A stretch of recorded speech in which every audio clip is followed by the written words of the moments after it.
I'm going to flip back around so you can see her hair, and then I believe we're doing an actual style. Accessory, and then we'll do another accessory, and then a style, and then when we close, we'll talk to a little bit to the organizers of the event that you see today. So tell me your name. Shantavia. We're going to spin around and see Shantavia's hair.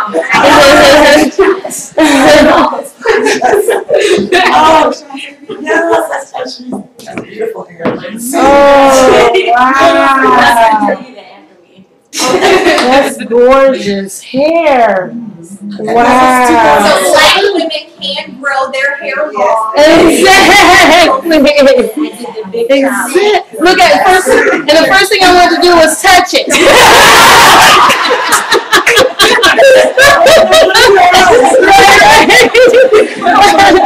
It's a little different. I feel like we bonded though. I feel like I can't touch my hair, so I'm going to touch it. It's beautiful. So now we're gonna have an accessory, another accessory. Okay, I'll be quiet. All right. So as you guys know, I'm kind of weird. I'll spend a lot of money on products, but I don't like to spend a lot of money on some other things. So I like to repurpose things, as I've been saying before, like about the essential oils and things like that. So flowers. I love flowers. I like how they're attached to headbands.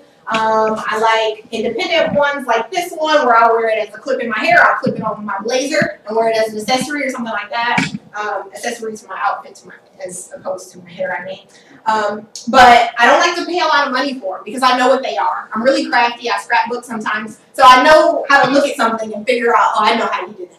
So, so I try and redo my own thing now.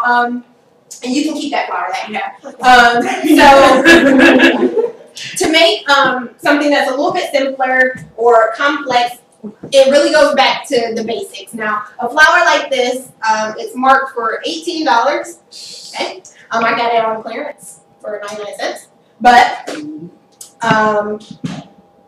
one thing that I like to do to mix up and add a lot of color, because I wear a lot of flowers, and I like to have a variety, as opposed to paying $18 for a flower.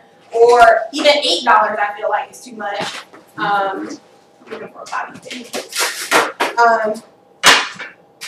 What I like to do is go to the dollar store, okay? And you go to the dollar store and you find one of those fake bouquets of flowers. And instead of paying $8 for one flower, I get 10 flowers for $1, right? It's a whole plastic bouquet of fake flowers. Right, like these over here, right? Right. And what I do is cut the top of the flower off of the bouquet, and then you're just left with the little green stems or whatever. Throw that away. But you leave just enough.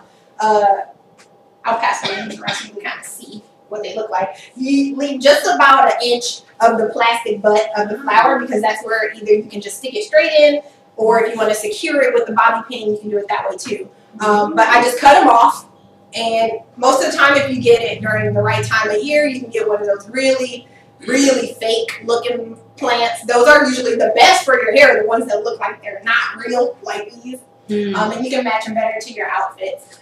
So I cut them all off, and then I put them in my buns or in my 2-strand twists, or add it to a puff to kind of dress up whatever casual style you have. Like you have a real quick date.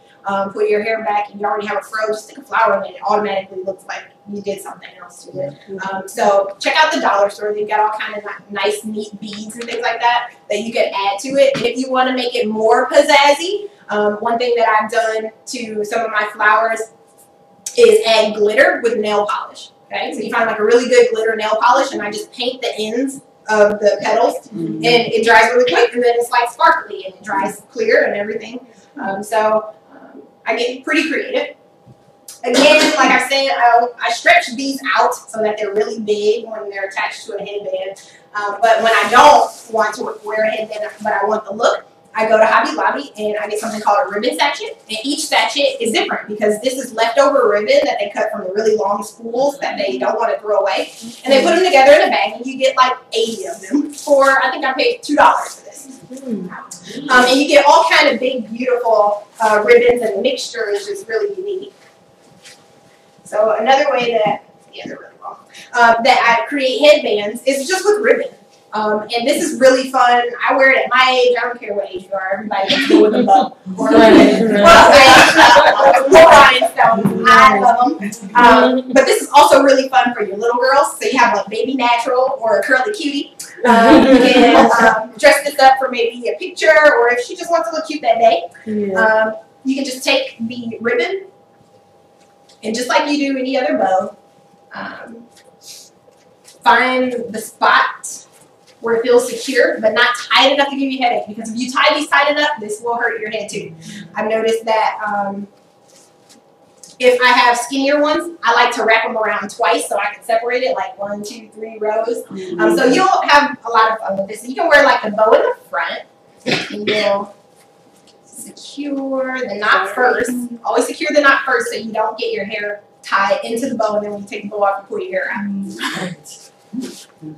So knot first, then you do a bow, you can do a big one or a little one.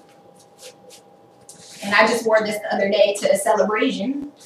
The Asian Heritage Festival. And you can, this is how you make them bigger or far. Bigger, pull it this way, smaller, you pull it this way, right? But you hold it down because you got the knots. So you have a big one, and I just fluff them out like this. And then either you can cut these off, but if you like to double it over, you can do that. But the fabulous thing about big hair is that you can hide things. So you can pull it back and put it in here, or if you do an Asian knot, you can tuck them over, make them a little bit different, whatever. But basically, once you have it, you just slide it back. The size that you want, you slide it back, make it a little off-center, and then you have like just like a cute little bow. You can then take it and twist this back or tuck it, whatever. So it kind of looks like that, right? If that's a little too kiddie-ish for you, you can always take a pretty satin brown one like this or a black one. And once you have that knot, spin it around. No one will see it. Tuck the bow under, make a small knot, and then you just have it like a headband, like this. You just slide it back. Okay. So you can do this with a puff, or you can accentuate like a bun, like hers, and just you're basically just wrapping the bow around. Some things I like to do is continue to make bows with the strand, so you have like 4 or 5 bows, and you kind of do it that way. But those are things that just I do when I'm at home and I'm bored, and I just make up things to do, and then I know how to do it already, so I can do it quick when I'm ready to be on the go. I take a lot of pictures of myself. Of my hair, I mean, so I can remember and recall things when I'm going to do something, and I'm like, well, I wore 2 strand twists all week. What can I do? And I would look through my pictures and I'm like, oh, I haven't done that in a while. And then that way, you have like a hair journal, whatever you might want to call it.